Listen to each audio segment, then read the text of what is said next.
dalam kelas. Coba kalian cek dulu apakah ruangannya sudah bersih?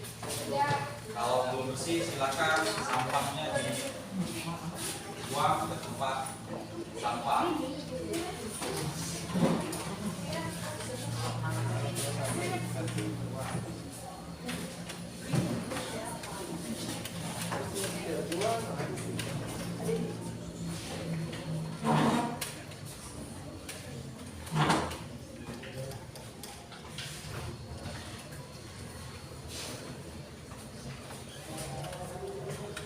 Terima kasih ya. Nah, kebersihan adalah merupakan sebagian dari iman. Kebersihan itu penting. Jadi kalau kita mau panjang umur maka jaga kesehatan. Kalau kita mau sehat jaga kebersihan. Kebersihan merupakan modal hidup kita dalam rangka menggapai tujuan hidup yang sebenarnya. Anak-anakku sekalian, sebelum Bapak masuk ke pemaparan materi, Bapak akan cek lagi kehadiran dari teman-temannya. Coba lihat kiri dan kanan kalian siapa yang tidak hadir. Ada keterangan semua? Ada? Baik, ya. Artinya kalian sudah peduli terhadap temannya. Yang tidak hadir, kalian mengetahui ketidakhadirannya. Kemudian selanjutnya untuk memulai materi ini, kemudian kita mengharapkan berkah supaya kita lebih cepat memahaminya, maka kita awali kegiatan ini dengan berdoa. Untuk memulai berdoa ini, Bapak minta kepada salah satu rekan kalian untuk memimpin doa. Kami persilakan dipimpin.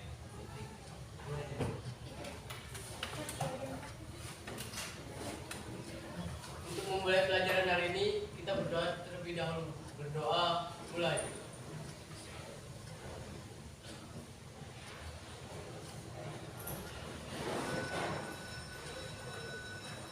Doa selesai. Baik, anak-anak sekalian, minggu kemarin atau beberapa hari yang lalu kita sudah mempelajari tentang khutbah, dakwah, dan tabligh. Nah, sebelum masuk ke materi inti, coba merefresh kembali atau mengingatkan kembali pengetahuannya tentang materi yang sudah Bapak sampaikan. Coba siapa yang mau jawab? Apa yang dimaksud dengan khutbah? Silakan tunjuk tangan.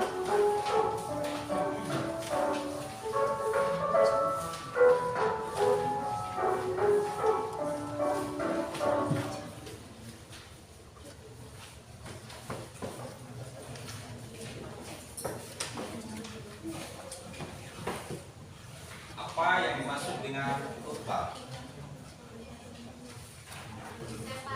Silakan. Khutbah berasal dari kata khotbah yang khutbah, bermakna memberikan nasihat dalam kegiatan ibadah seperti sholat Jumat, Idul Fitri, Idul Adha, Istiqomah, dan Khusyuk. Baik, jawabannya benar bahwa khutbah adalah memberikan atau menyampaikan nasihat terhadap audiens, ya. Kemudian pertanyaan berikutnya, apa yang dimaksud dengan dakwah?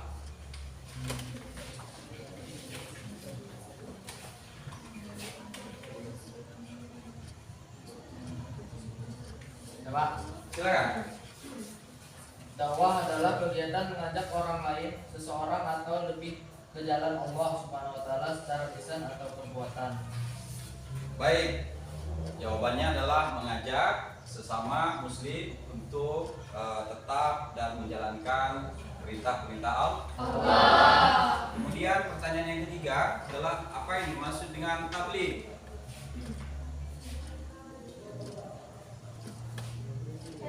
Silakan. Tabligh adalah kegiatan menyampaikan pesan Allah Subhanahu wa taala secara lisan kepada satu orang Islam atau lebih untuk diketahui dan diamalkan semua. Baik, menyampaikan untuk diketahui dan diamal. Nah, selanjutnya kita masuk ke pemaparan materi, di mana materinya adalah tentang ketentuan-ketentuan khutbah, dakwah dan tabligh menurut syariat Islam. Nah, itu materinya. Tapi sebelum masuk ke materi, Bapak akan sampaikan apa dan maksud daripada tujuan pembelajaran hari ini. Coba kalian perhatikan di slide. Di situ ada kompetensi dasar. Kompetensi dasar ini adalah kemampuan yang harus kalian miliki setelah mengikuti pembelajaran.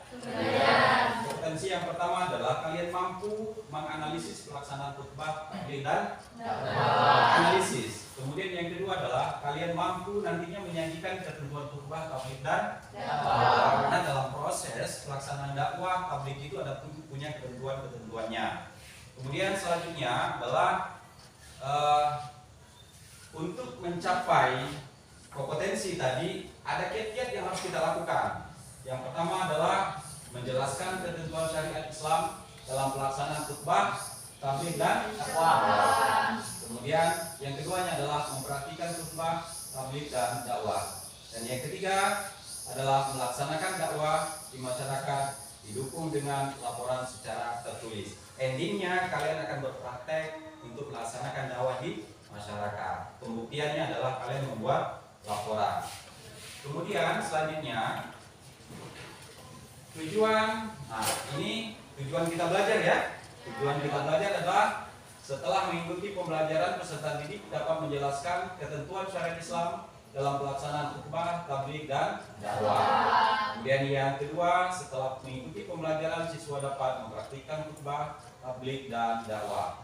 Kemudian yang ketiga, setelah mengikuti pembelajaran peserta didik dapat menelaah dalil-dalil tentang khutbah. Kemudian yang keempat, setelah mengikuti pembelajaran peserta didik dapat membiasakan khutbah, tabligh dan dakwah dalam kehidupan sehari-hari dengan baik. Untuk materinya, ini adalah kalian diminta untuk mengamati. Apa yang diamati adalah mengamati ayat dan hadis.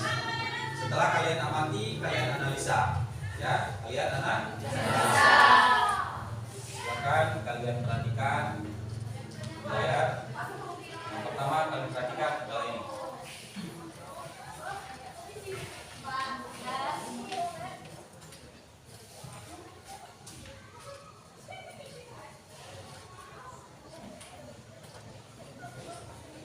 Cukup ya? Kemudian yang kedua, yang ini adalah hadis ya.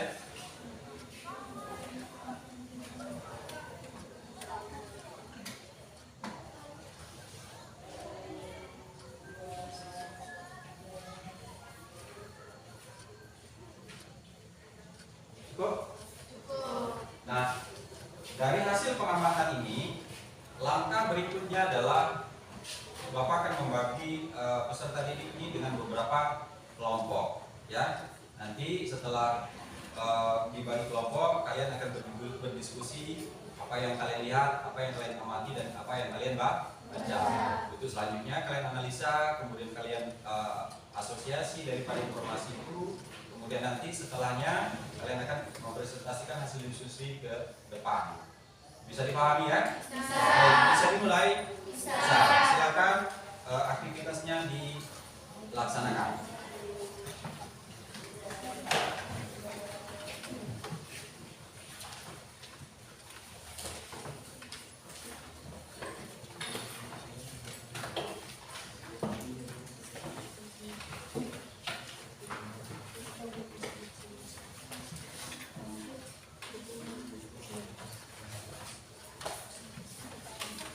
Jika ada persoalan atau masalah hasil analisis yang belum dipahami, didiskusikan.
Baik, cukup ya.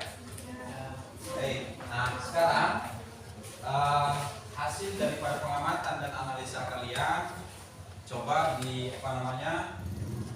didiskusikan, kemudian yang menjadi masalah di sana terdapat apa saja. Silakan dimunculkan di terhadap teman-temannya supaya teman-temannya bisa menanggapi dan memberikan pendapatnya. Silakan. Masalahnya apa? Kemudian nanti ada temannya yang lain untuk menanggapi.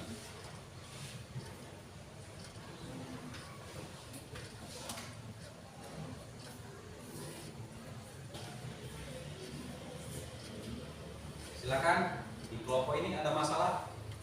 Silakan disampaikan, nanti ada kelompok lain untuk memberikan tanggapan.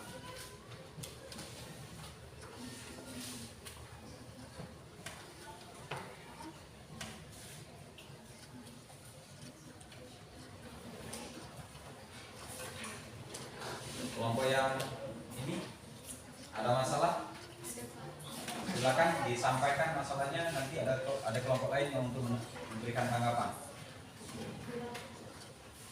Silakan berdiri, sampaikan, nanti kelompok yang lain untuk memberikan tanggapannya. Izin bertanya, nama saya Devita. Saya ingin menanyakan, kusuf itu dilaksanakan pada waktu apa? Ya, sholat kusuf dilaksanakan pada waktu kapan? Coba dari kelompok yang lain, silakan berikan tanggapannya. Dilaksanakan kapan? Boleh kelompok yang lain, mana saja yang memberikan tanggapan?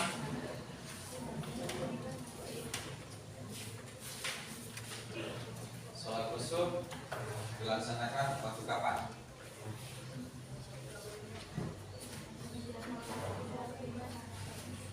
Sholat kusuf adalah sholat gerhana ya. Nah, gerhananya karena sholat kusuf itu ada sholat kusuf, ada sholat kusuf ya, ada sholat kusuf dan kusuf. Tapi dua-duanya adalah sholat gerhana. Ada gerhana matahari, ada gerhana bulan. Yang dimaksud teman kalian itu adalah kusuf. Nah, kusuf itu adalah gerhana bulan. Kalau bulan biasanya munculnya kapan? Biasanya terbit atau terbenam matahari sampai mau terbitnya matahari. Ya, terbitnya matahari. Kapan pelaksananya? Dimulainya adalah pada waktu apa? Waktu mulai gerhana. Bulan ini mulai dibelakangi oleh matahari. Atau matahari mulai apa bahasanya itu? Matahari di sinar matahari di belakang bulan. Jadi tertutuplah sinar sinar matahari ini untuk menerangi bumi ya. Baik, ada yang lain? Ada masalah untuk kita diskusikan selain pelaksanaan sholat kusuf di kelompok yang ini, yang sebelah bawah, sebelah kanan?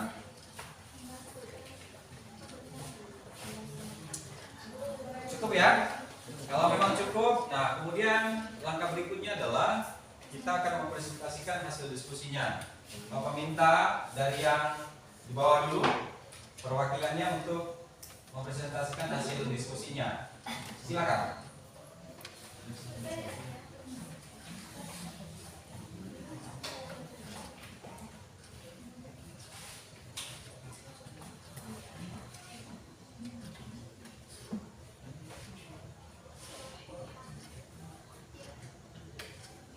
Silakan maju ke depan.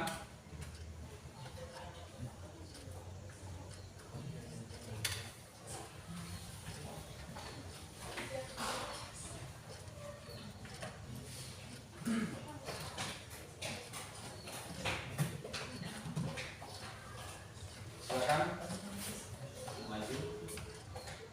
Kemudian yang selanjutnya sambil menunggu temannya yang berikutnya, silakan maju ke depan untuk mempresentasikan hasil pengamatan, hasil bacaan dan hasil analisanya.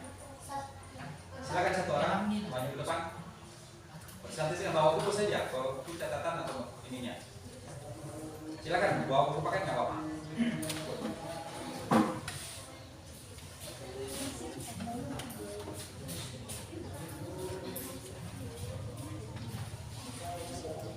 Saya buka. Assalamualaikum warahmatullahi wabarakatuh. Waalaikumsalam warahmatullahi wabarakatuh. Di sini saya mewakili kelompok kami. Kelompok saya akan menjelaskan tentang pengertian khutbah, tabligh, dan dakwah. Yang pertama itu adalah khutbah. Khutbah bermakna memberi nasihat dalam kegiatan ibadah seperti sholat Jumat, Idul Fitri, Idul Adha, istisqa, dan kusuf, wukuf, dan nikah. Menurut istilah, khutbah berarti kegiatan ceramah kepada sejumlah orang Islam dengan syarat dan rukun tertentu yang berkaitan langsung dengan keabsahan atau kesunahan ibadah. Yang kedua adalah tabligh, yang berarti menyampaikan, memberitahukan dengan lisan. Menurut istilah, tabligh adalah kegiatan menyampaikan pesan dari pesan Allah Subhanahu wa taala secara lisan kepada satu orang Islam atau lebih untuk diketahui dan diamalkan isinya. Dan yang ketiga, dakwah, yang berarti memanggil, menyeru, mengajak pada sesuatu hal. Menurut istilah, dakwah adalah kegiatan mengajak orang lain, seseorang atau lebih ke jalan.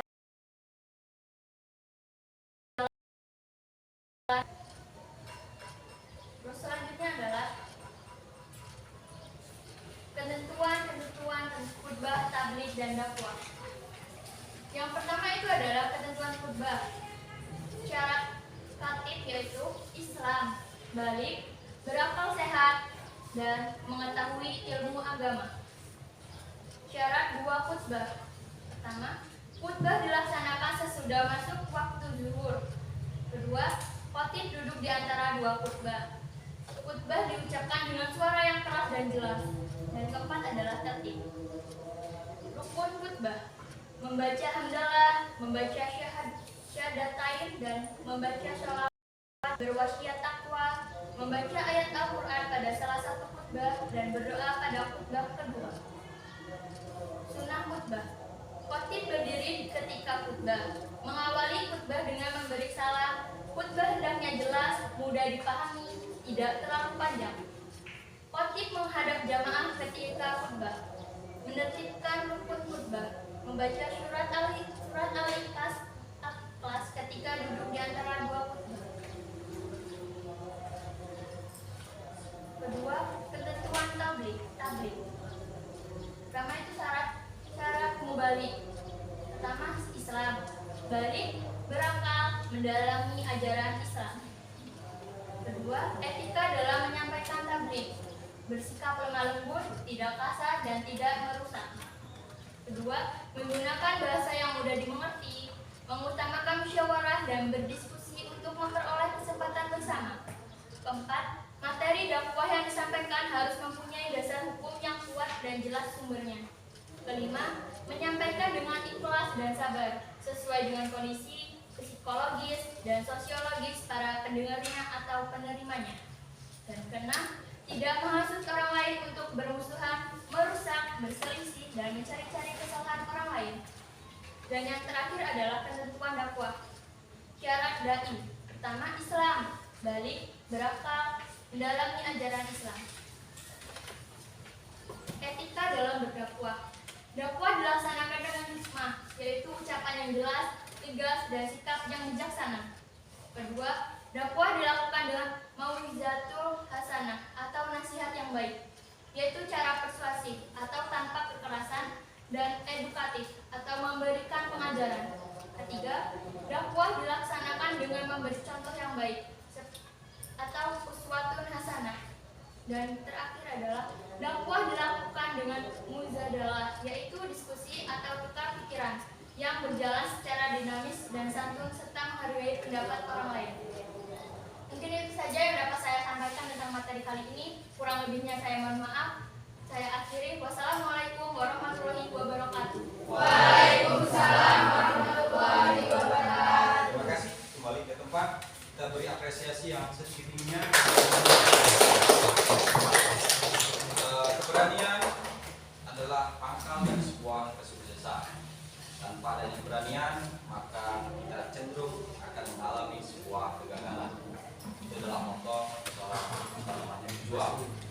Baik, kita materi atau presentasi yang kedua, silakan di maju ke depan. Presentasi yang kedua, boleh yang sebelah sini, silakan.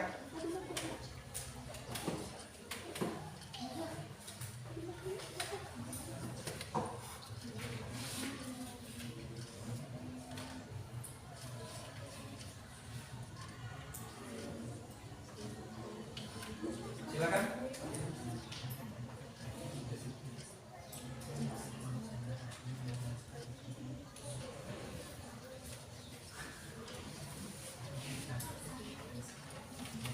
Baik. Tahapan diskusi, tahapan kolaborasi, tahapan negosiasi lakukan.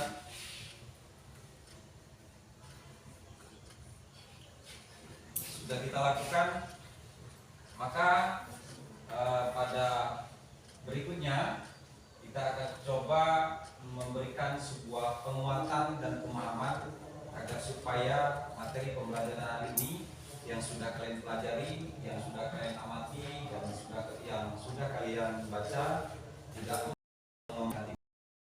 Maka Bapak akan coba memberikan sebuah penjelasan di sini keterkaitan dengan materi tersebut. Bagian yang pertama adalah dalam sistem nasihat dalam Islam itu ada 3 ya. Ketiga tersebut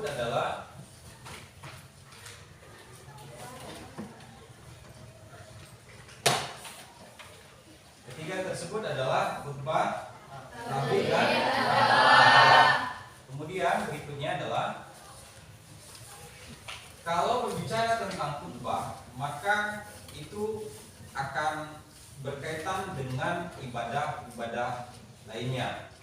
Karena khutbah pasti akan bergandengan dengan ibadah. Nah, amaliyah ibadah. Seperti sholat Id, sholat Idul Adha, sholat khusuf, sholat sholat istisqa ya. Sholat istisqa itu adalah sholat meminta hujan. Kalau umpamanya di kampung kita atau di tempat kita itu adalah jarang hujan, maka kita meminta agar supaya diturunkan hujan.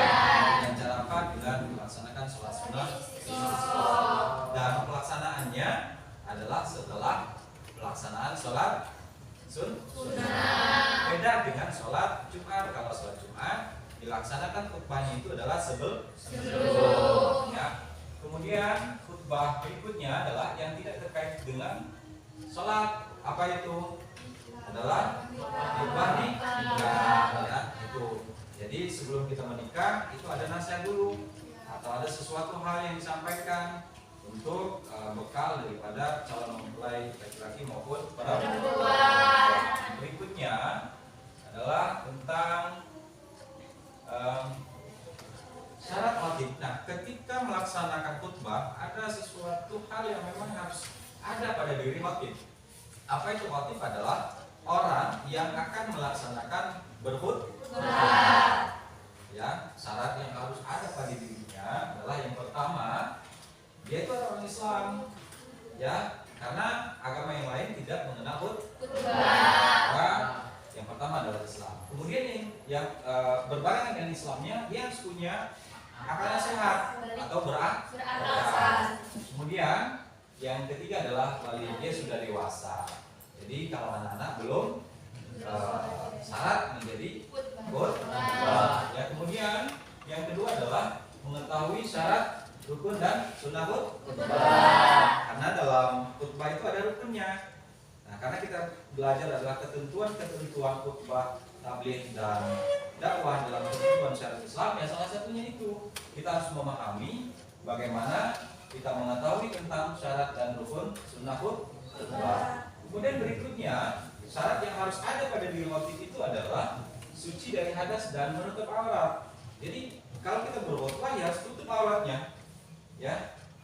Nah, jangan sampai kita memberikan nasihat terhadap orang lain, tetapi diri kita kurang baik. Nah, maka sampai kunci sukses dalam memberikan nasihat itu adalah kita mempunyai keteladanan.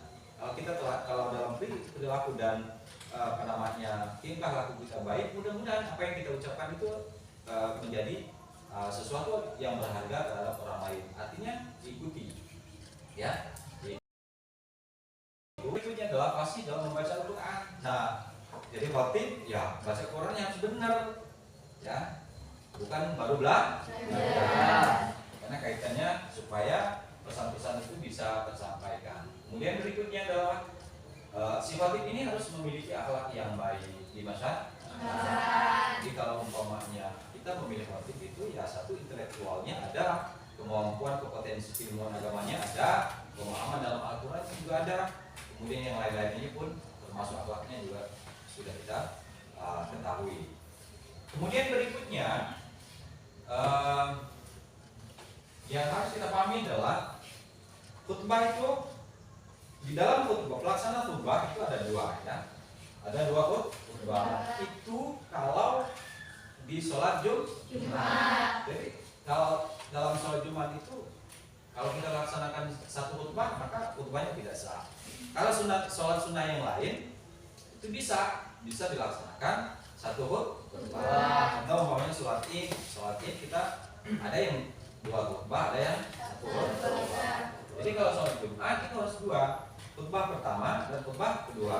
Artinya khutbah pertama dan kedua itu adalah antara khutbah pertama dan khutbah kedua itu di jeda atau dipisahkan dengan duduk, ya, duduk sebentar.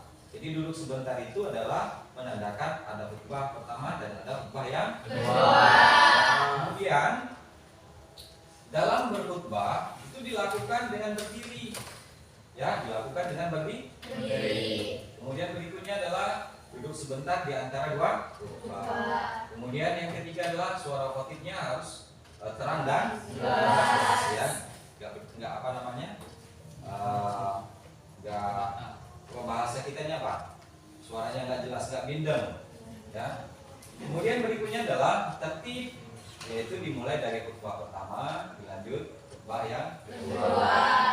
Nah, ini memperjelas sebenarnya dua khutbah, diatur lagi lebih rinci. Khutbah pertama kapan dilakukan, khutbah kedua juga kapan dilakukan, ya. Jadi kalau umpamanya dijelaskan dua khutbah, nah, apakah boleh? Pertanyaannya, khutbah kedua didahulukan, khutbah pertama dibelakangkan, kira-kira begitu, ya. Maka di bawahnya harus dijelaskan lebih detail. Kemudian berikutnya rukun khutbah. Ingat, ya, setiap bertemu kalian atau teman-teman kalian yang lain di kelas yang lain, ketika berbicara tentang rukun, Bapak selalu menegaskan bahwa rukun itu sangat penting, ya. Rukun itu sangat penting. Karena salah satu rukun tidak ada, maka kedudukan amalia itu tidak akan sah. Begitu juga dengan khutbah, ada rukunnya. Jika salah satu di antara yang ada di sini itu tidak ada pada khutbah itu, maka kedudukan khutbah itu tidak sah dan dia akan mempengaruhi sholat Jumat. Rukun khutbah yang pertama adalah membaca hamdalah, ya. Ingat, coba kalian perhatikan ketika khatib membaca khutbah. Langkah awalnya yang dia baca apa? Alhamdulillah. Setelah salam, kemudian membaca Alhamdulillahirobbilalamin, ya. Kemudian yang kedua adalah membaca dua kalimat selalu berbarengan, ya. Selalu berbarengan. Kemudian yang ketiganya adalah membaca sholawat. Tahu bacaan sholawat? Oh ya, Allahumma sholli ala sayyidina Muhammad. Kemudian berwasiat. Nah, apa sih yang berwasiat itu adalah memberikan sesuatu pesan terhadap audien atau jamaah yang mendengarkan khutbah. Contoh umpamanya, marilah kita selalu senantiasa bersyukur kepada Allah karena kita selalu diberikan nikmat sehat walafiat. Pada hari ini kita bisa melaksanakan sholat Jumat bersama-sama di Masjid Kapal. Nah, itu bahasanya adalah wasiat. Kemudian yang ketiga, yang selanjutnya adalah membaca ayat Al-Quran. Nah, dalam rangkaian khutbah itu paling tidak kita membaca satu ayat Al-Quran, paling tidak. ya rukunnya harus membaca ayat Quran. Jadi kalau umpamanya nih yang laki-laki membaca khutbah nggak ada ayatnya, ya maka itu tidak sah. Ya, walaupun bacaan ayatnya cuma satu ayat, sudah satu ayat ayatnya pendek, nggak apa-apa. Yang penting rukunnya terpenuhi. Kemudian yang berikutnya adalah berdoa pada khutbah yang kedua. Nah, kedudukan khutbah kedua itu adalah di samping rukun yang sudah terpenuhi tadi ditambah dengan berdoa. Nah, ya, berdoa. Yang namanya berdoa adalah pengharapan. Di sini di dalam rukun ini nggak harus jamaah itu harus paham, nggak harus paham. Kalian berkhutbah dengan menggunakan bahasa Arab boleh nggak? Boleh. Kalian itu menggunakan bahasa Inggris boleh nggak? Boleh. Kalian itu berkhutbah menggunakan bahasa Sunda boleh nggak? Boleh. Jadi audien itu atau jamaah itu tidak dituntut untuk mengerti, tetapi mendengar. Ya. Tapi alangkah lebih baiknya karena khutbah itu adalah pesan, supaya pesan itu tersampaikan dan diterima, maka ya harus dipahami bahasanya. Ya, harus dipahami bahasanya. Ya. Tuh, itu adalah rukun khutbah. Kemudian berikutnya adalah sunnah ya. Ini sunnah khutbah. Yang tadi rukun harus ada nih. Ini sunnah. Kalau ada lebih bagus. Kalaupun nggak ada, nggak mempengaruhi. Ya, nggak mempengaruhi daripada keabsahan daripada khutbah. Yang pertama adalah khatib memberi salam. Contoh umpamanya khatibnya datang ke mimbar, ke atas mimbar, kemudian tidak salam. Ya, jangan diprotes. Jangan diprotes ya. Itu boleh nggak apa-apa. Ya, tanpa dia tidak memberikan salam.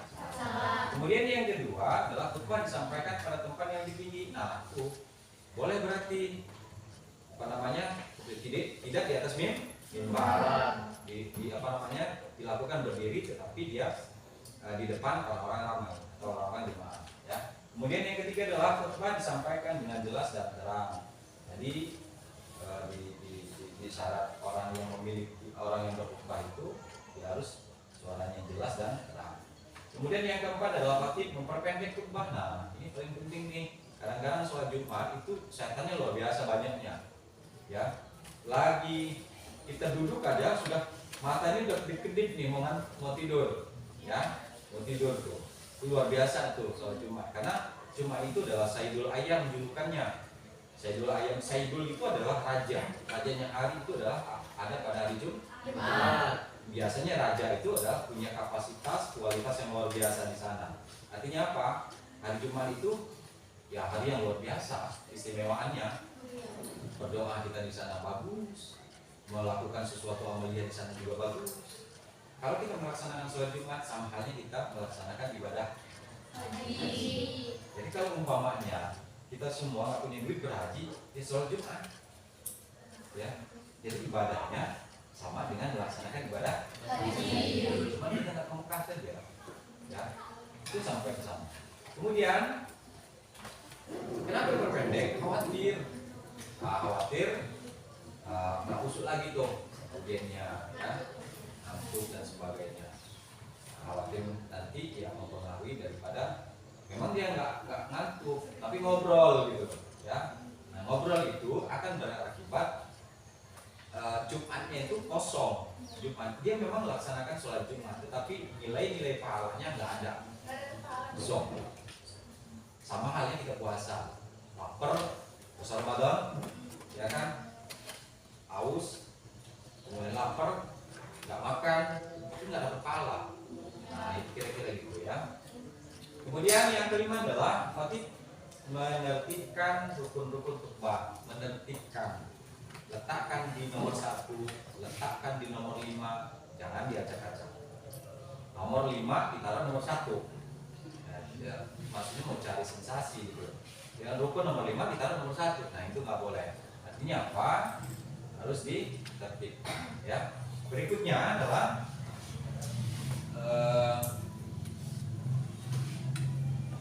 kita masuk kepada makna tabligh, ya. Tabligh tadi apa? Menyampaikan. Makna, artinya berbicara tentang makna bukan definisi. Minggu-minggu kemarin beberapa yang lewat kita sudah memahami tentang apa itu definisi daripada tabligh. Sekarang makna terkandung dalam tabligh itu sendiri. Yang pertama adalah menyampaikan ajaran Islam. Ya, menyampaikan ajaran Islam. Kemudian yang kedua menyampaikan ajaran Islam untuk dijadikan pedoman hidup. Itu dijadikan pedoman hidup. Apa itu pedoman?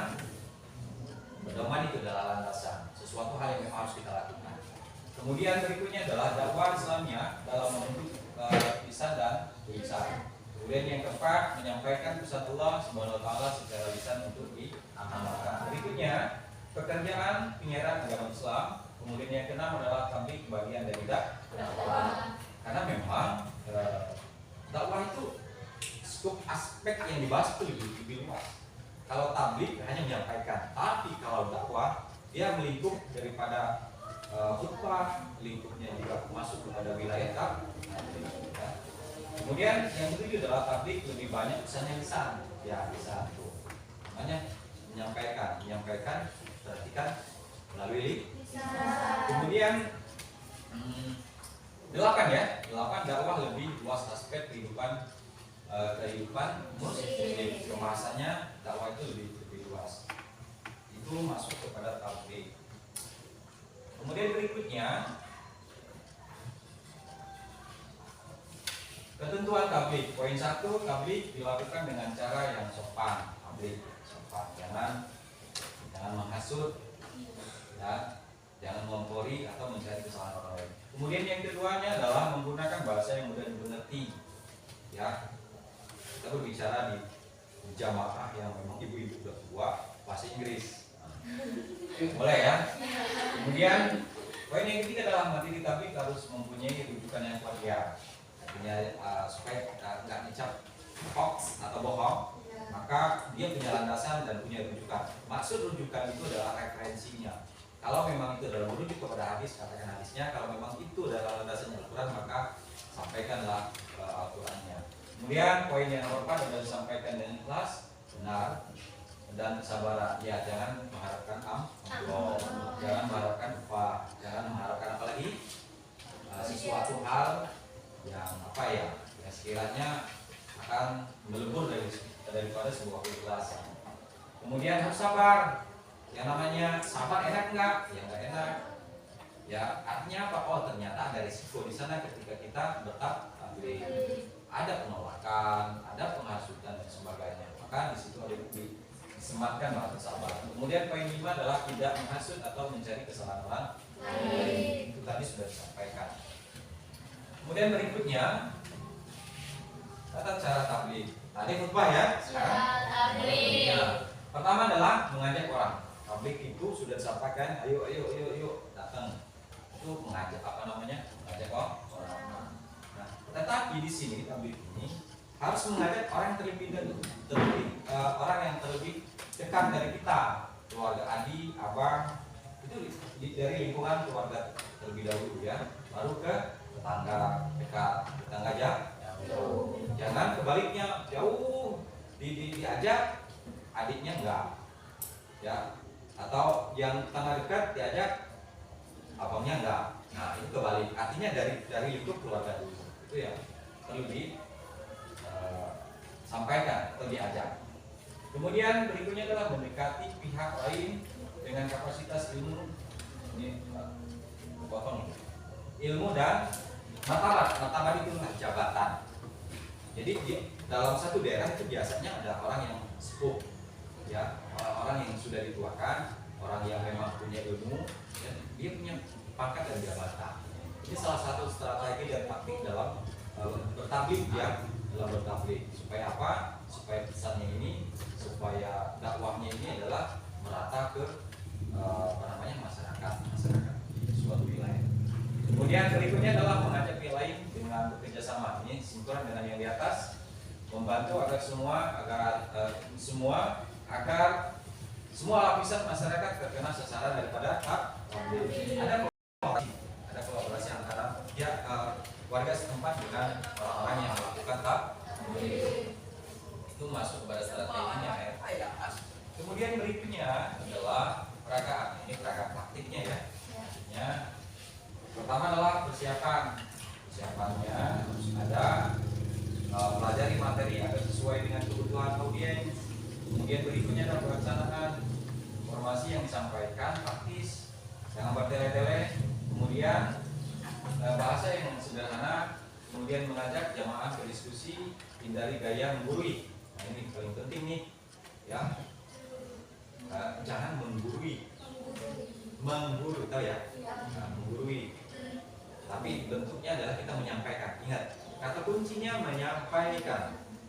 Beda dengan dakwah. Kalau dakwah menyampaikan, walaupun hampir mirip kedua-duanya. Kemudian disampaikan dengan terbuka untuk menyeluruh, jangan tertutup. Ini tablik, namanya uang tertutup. Aku dan tablik namanya. Itu mah diskusi. Kemudian berikutnya adalah menggunakan metode yang menyenangkan. Oke, menyenangkan itu relatif ya. Kemudian yang ketiga adalah konsolidasi. Konsolidasi itu adalah penguatan, pemantapan dan pemahaman materi dalam bentuk kesimpulan agar terhindar dalam paham yang tidak bias ya. Bias itu adalah meluas, meluber kemana-mana. Akhirnya titik sentral dan harus dipahami situ adalah apa bahasanya, tidak mantap ya. Tidak mantap itu pahamnya setengah-setengah. Nah, si kebahasan kalau setengah-setengah ini adalah mudah untuk dipengaruhi ya. Ada paham ini ikut, ada paham ini ikut, jadi nggak mantap gitu, dan cek gitu bahasanya ya. Kemudian berikutnya ini fakta keberhasilan masuk kepada hasil. Fakta keberhasilan dakwah pertama adalah amaliyah, perbanyak amal dulu. Jadi jangan dulu ngajak orang kalau amaliyah itu ini belum. Kemudian yang kedua adalah penting itu modal, ya modal. Jangan sampai titik balik ngajak dibenturin lagi. Kemudian yang ketiga adalah faktor lain yang mempengaruhi, banyak faktor yang mempengaruhi keberhasilan dakwah. Kemudian berikutnya adalah adab, etika, ya dalam berdakwah, dalam mengajak itu bahasa mengajak itu sopan loh, jangan bentak, ngajak tapi bentak gitu. Ini kira-kira relevan nggak, sesuai nggak? Ya. Jadi dalam berdakwah itu ada dilakukan dengan hikmah jelas, ajakan itu jelasnya. Kemudian yang kedua bijak, bahasa bijak itu luar biasa loh. Yang sopan, di atasnya sopan itu bijak itu. Kemudian mau itu hasanah, dalam perkataannya, dalam ajakan itu penuh dengan nasihat. Kemudian yang ketiga adalah suatu hasanah teladan. Dia ini adalah role model. Ya, role model, jadi sebuah contohan. Patut untuk dicontoh. Kemudian yang ketiga adalah mujadalah, diskusi, berpikiran, mujadalah ya.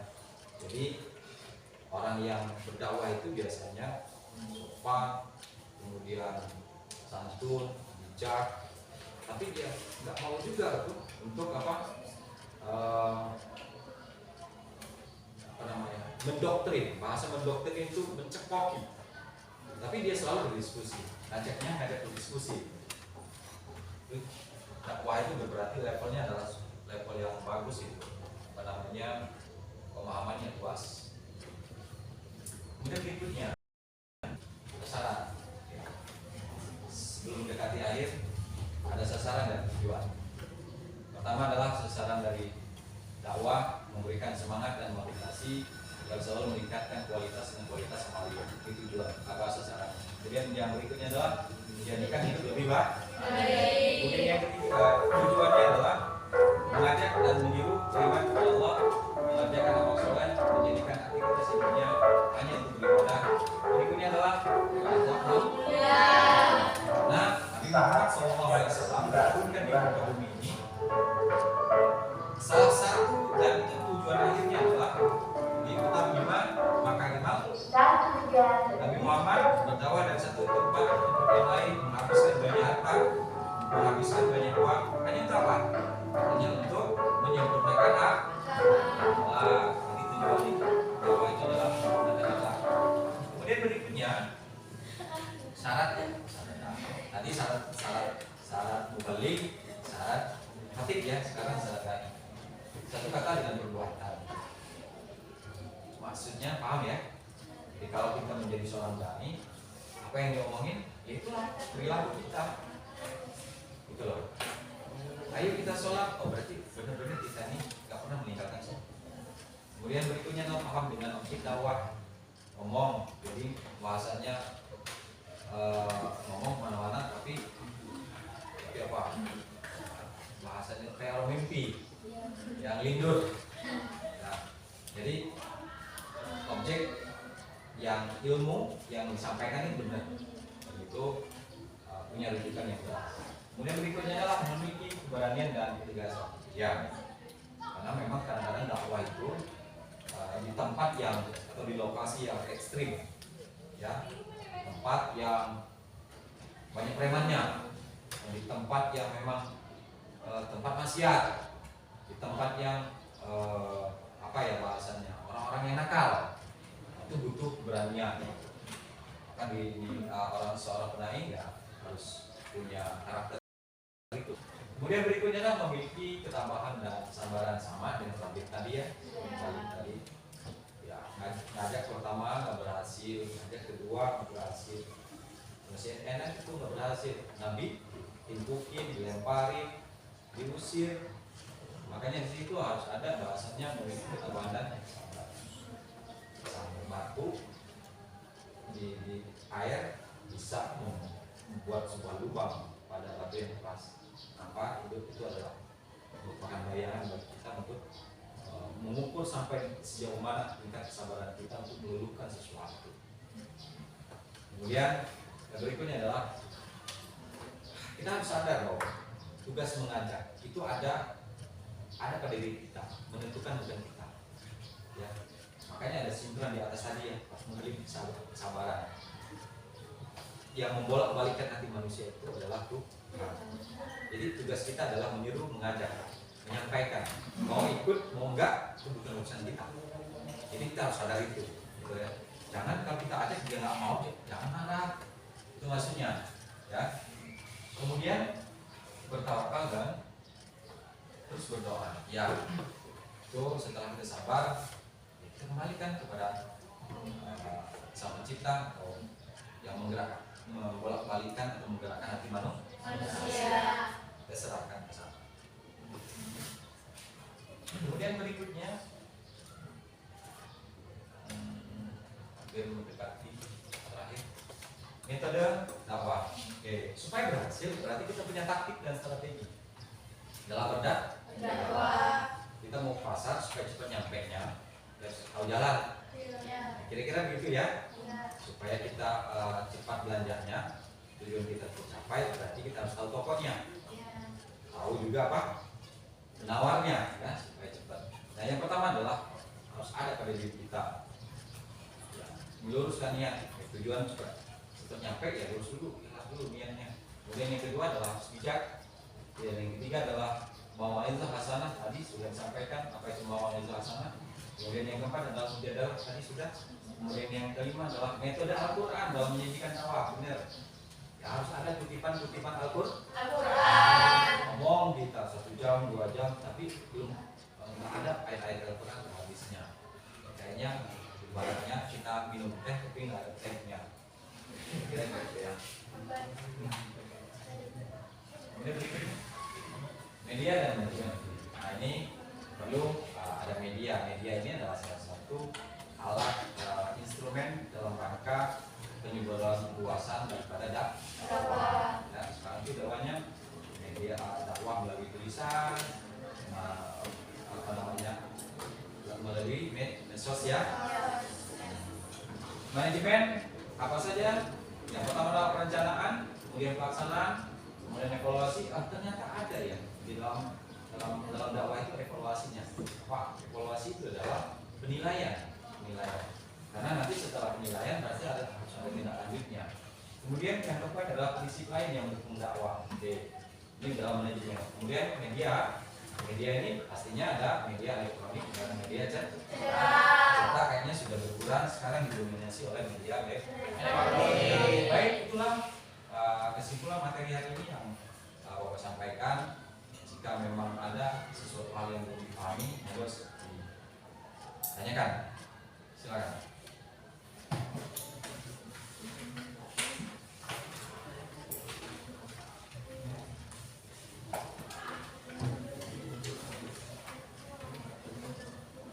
Cukup?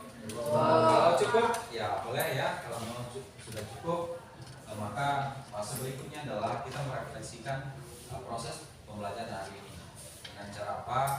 Dengan cara apa yang kalian peroleh, apa yang kalian dengar, apa yang kalian nikmati hari ini terkait dengan materi ini.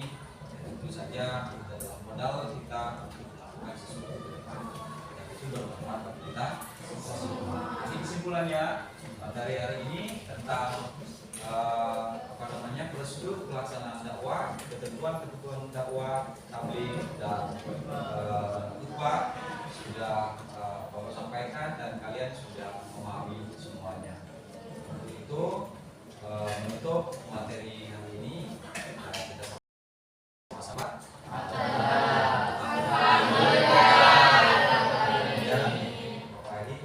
Assalamualaikum warahmatullahi wabarakatuh.